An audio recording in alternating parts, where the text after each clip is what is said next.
In Publisher, you cannot apply font formatting to a text-containing object if it is selected as an object. When selected as an object, you can only apply shape formatting to an object, even if the shape contains text. To apply text formatting to text contained within an object, you must click into the text within the object and then select the text to which you want to apply formatting.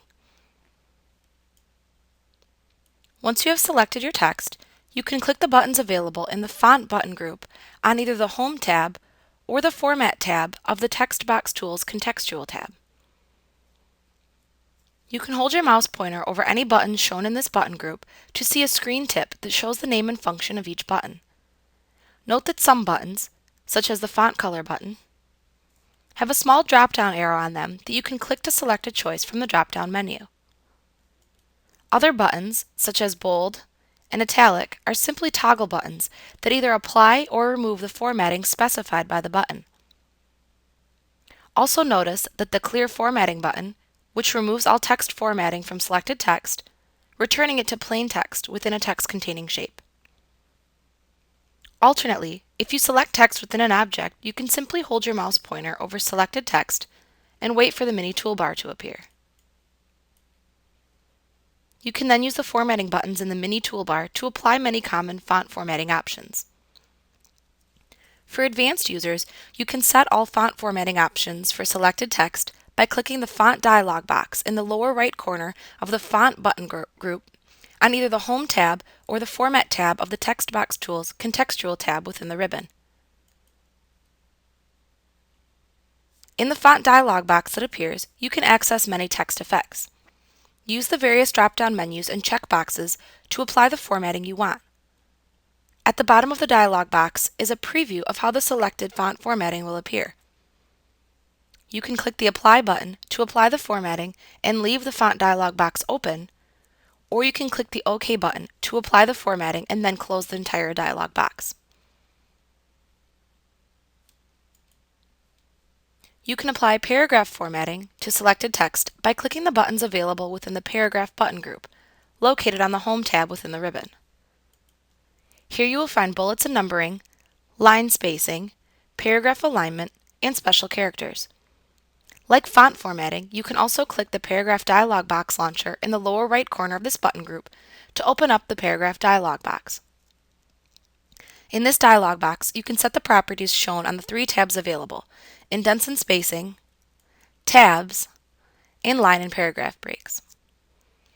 Make your desired paragraph formatting settings on these tabs and then click the OK button to apply them. You can also apply predefined styles to selected text. Styles allow you to create a consistent appearance of the text within your publications, such as title text and heading text.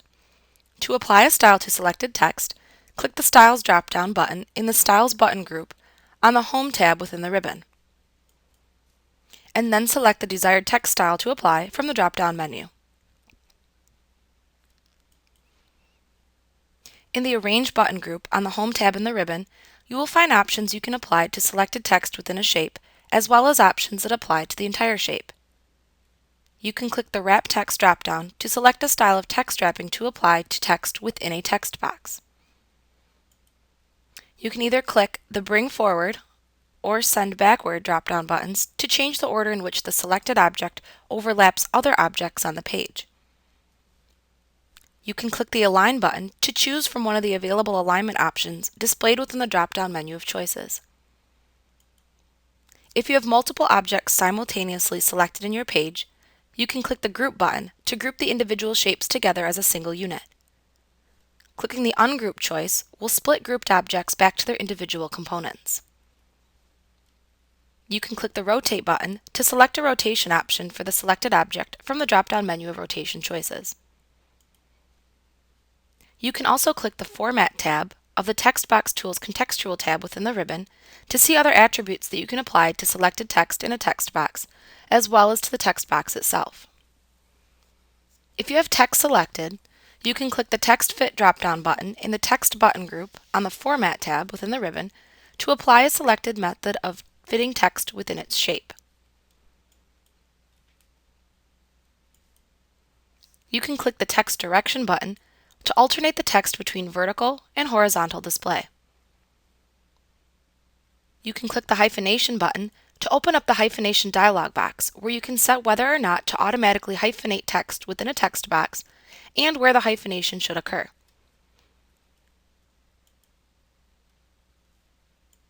Within this text box, you can click the Manual button to manually set hyphenation if desired.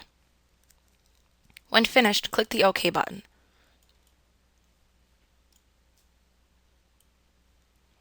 Also note that you can click the Format Text Box launcher that appears in the lower right corner of the text group in order to open up the Format Text Box dialog box. This dialog box allows you to set all of the text box properties available. When finished, you can click the OK button to apply them.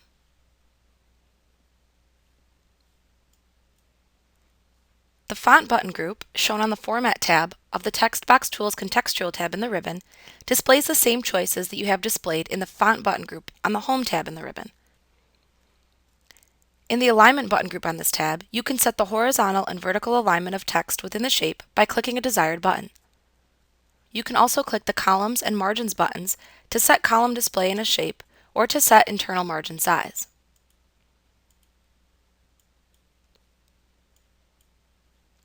In the Linking button group, you can create a link between text boxes so that overflow text from the first text box will appear in the second box.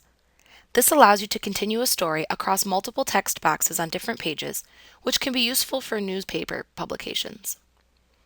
To do this, select the first text box that contains the text you wish to link.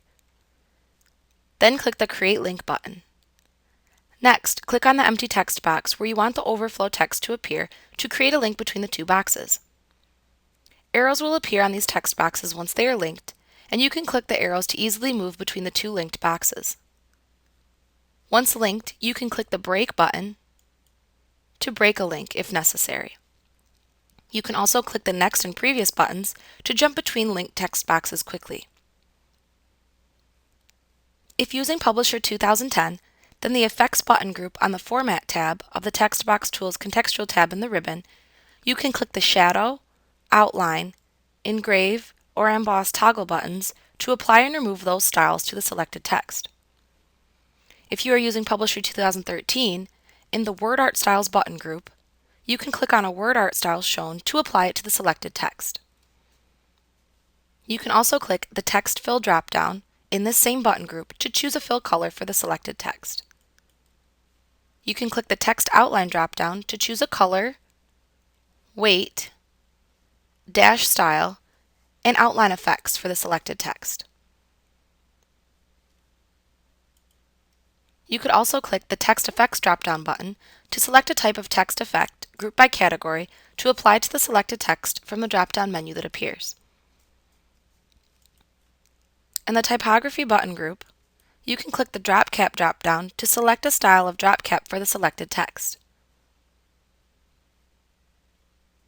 If the text you select is numeric, you can use the Number Style drop-down to choose a number style. You can click the Ligatures drop-down to set a desired ligature style for the text, which can improve readability. For some types of fonts, you can use the Stylistic Sets drop-down to select a set of alternate character shapes for the selected text. If the font you've selected includes decorative characters, you can click the Swash button to enable flourishes in the selected text. And for some types of fonts, you can use the Stylistic Alternate drop-down to select a different set of character shapes for the selected text.